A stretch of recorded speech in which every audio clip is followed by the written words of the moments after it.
All of us walk around with stories about our lives. Why choices were made, why things went wrong, why we treated someone a certain way, because obviously they deserved it. Stories are the way we make sense of our lives. But what happens when the stories we tell are misleading or incomplete or just wrong?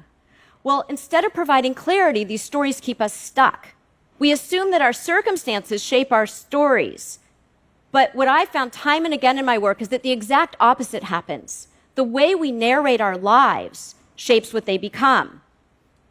That's the danger of our stories, because they can really mess us up, but it's also their power. Because what it means is that if we can change our stories, then we can change our lives. And today, I want to show you how. What I've noticed is that most people's stories tend to circle around two key themes. The first is freedom, and the second is change. So let's take a look at freedom for a second. Now, there's a cartoon that I think is a perfect example of what's really going on in these stories. The cartoon shows a prisoner shaking the bars, desperately trying to get out. But on the right and the left, it's open. That's most of us. We feel completely trapped, stuck in our emotional jail cells. But we don't walk around the bars to freedom because we know there's a catch. Freedom comes with responsibility. And if we take responsibility for our role in the story, we might just have to change. And that's the other common theme that I see in our stories, change. Those stories sound like this. A person says, I want to change. But what they really mean is, I want another character in the story to change. It makes no sense, right? Change, even really positive change, involves a surprising amount of loss. Loss of the familiar.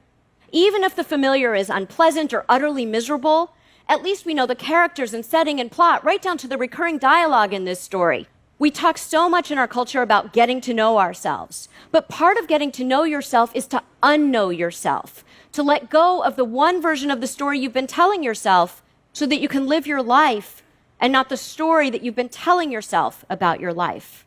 Only you can write your story, and all you need are some tools. And I want to start by asking you to think of a story that you're telling yourself right now that might not be serving you well.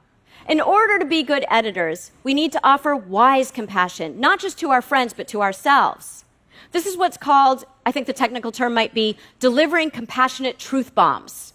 And these truth bombs are compassionate because they help us to see what we've left out of the story.